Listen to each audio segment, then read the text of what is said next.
Amazing vintage photos that show the construction of Titanic, 1909 to 1911. The name Titanic derives from the Titans of Greek mythology.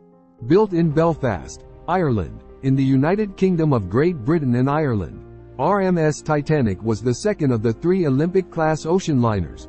The first was RMS Olympic and the third was HMHS Britannic. Britannic was originally to be called Gigantic and was to be over 1,000 feet, 300 meters, long.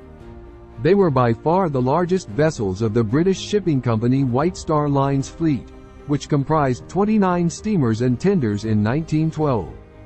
The company sought an upgrade in their fleet primarily in response to the Cunard giants but also to replace their oldest pair of passenger ships still in service, being RMS Teutonic of 1889 and RMS Majestic of 1890. Teutonic was replaced by Olympic while Majestic was replaced by Titanic.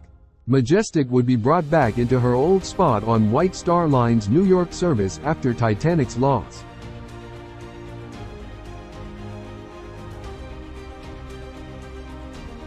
The ships were constructed by the Belfast shipbuilders Harland and Wolff, who had a long-established relationship with the White Star Line dating back to 1867.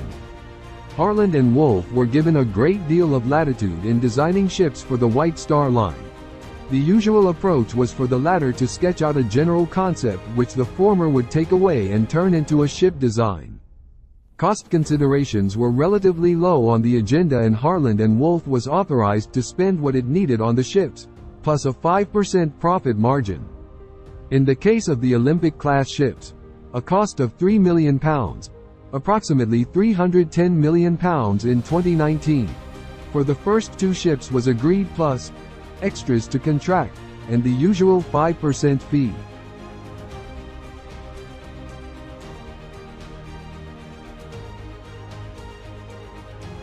Titanic was 882 feet 9 inches, 269.06 meters, long with a maximum breadth of 92 feet 6 inches, 28.19 meters.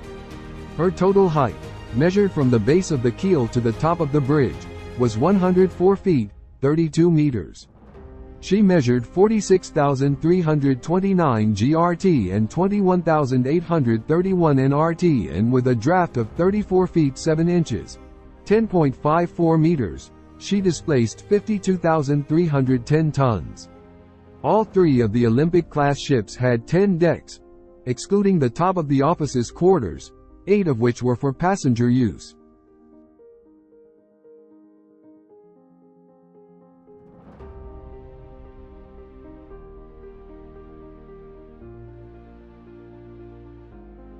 The boat deck, on which the lifeboats were housed. It was from here during the early hours of the 15th of April 1912 that Titanic's lifeboats were lowered into the North Atlantic. The bridge and wheelhouse were at the forward end, in front of the captain's and officers' quarters.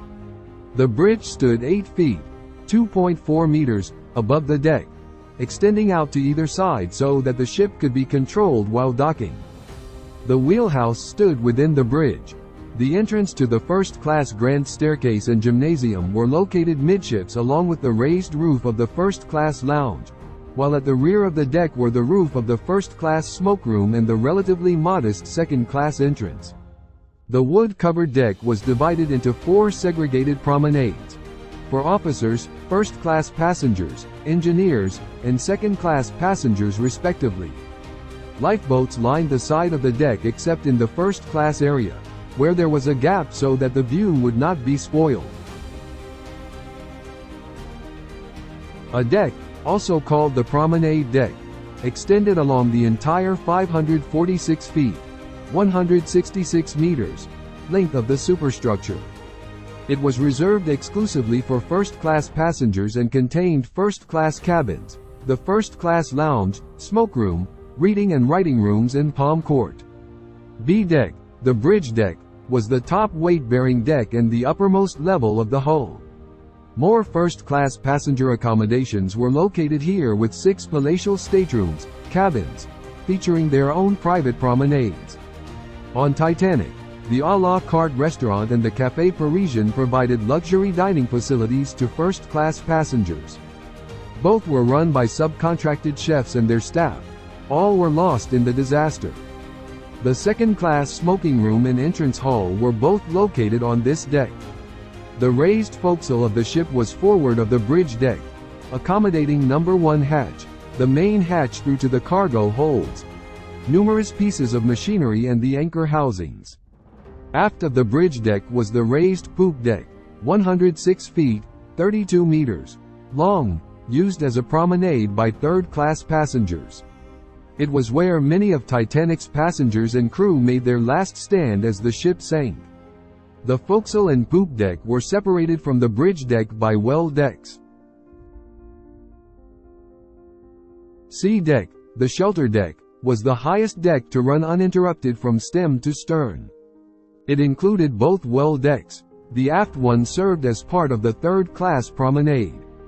Crew cabins were housed below the forecastle and third-class public rooms were housed below the poop deck. In between were the majority of first-class cabins and the second-class library. D-deck, the saloon deck, was dominated by 3 large public rooms: the first-class reception room, the first-class dining saloon, and the second-class dining saloon. An open space was provided for third-class passengers. First, second and third-class passengers had cabins on this deck, with berths for firemen located in the bow. It was the highest level reached by the ship's watertight bulkheads, though only by 8 of the 15 bulkheads. E-deck, the upper deck, was predominantly used for passenger accommodation for all 3 classes plus berths for cooks, seamen, stewards, and trimmers. Along its length ran a long passageway nicknamed Scotland Road, in reference to a famous street in Liverpool. Scotland Road was used by third-class passengers and crew members. F-deck, the middle deck, was the last complete deck and mainly accommodated second and third-class passengers and several departments of the crew. The third-class dining saloon was located here, as were the swimming pool, Turkish bath, and kennels. G-deck, the lower deck, was the lowest complete deck that carried passengers, and had the lowest portholes, just above the waterline. The squash court was located here along with the traveling post office where letters and parcels were sorted ready for delivery when the ship docked. Food was also stored here. The deck was interrupted at several points by orlop, partial decks over the boiler, engine, and turbine rooms. The orlop decks and the tank top below that were on the lowest level of the ship, below the waterline. The orlop decks were used as cargo spaces, while the tank top, the inner bottom of the ship's hull, provided the platform on which the ship's boilers, engines, turbines and electrical generators were housed. This area of the ship was occupied by the engine and boiler rooms, areas which passengers would have been prohibited from seeing. They were connected with higher levels of the ship by flights of stairs. Twin spiral stairways near the bow provided access up to D-deck. Titanic was equipped with 3 main engines, 2 reciprocating 4-cylinder, triple expansion steam engines and 1 centrally placed low-pressure Parsons turbine, each driving a propeller. The 2 reciprocating engines had a combined output of 30,000 horsepower, 22,000 kilowatts. The output of the steam turbine was 16,000 horsepower, 12,000 kilowatts. The White Star Line had used the same combination of engines on an earlier liner, Laurentic, where it had been a great success. It provided a good combination of performance and speed. Reciprocating engines by themselves were not powerful enough to propel an Olympic-class liner at the desired speeds, while turbines were sufficiently powerful but caused uncomfortable vibrations, a problem that affected the all-turbine canard liners Lusitania and Mauritania. By combining reciprocating engines with a turbine, fuel usage could be reduced and motive power increased, while using the same amount of steam. The 2 reciprocating engines were each 63 feet, 19 meters, long and weighed 720 tons, with their bed plates contributing a further 195 tons. They were powered by steam produced in 29 boilers, 24 of which were double-ended and 5 single-ended, which contained a total of 159 furnaces.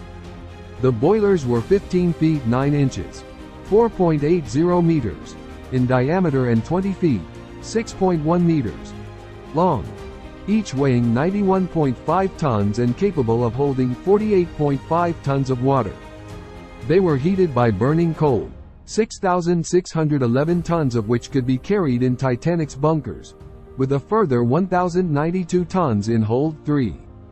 The furnaces required over 600 tons of coal a day to be shoveled into them by hand, requiring the services of 176 firemen working around the clock. 100 tons of ash a day had to be disposed of by ejecting it into the sea.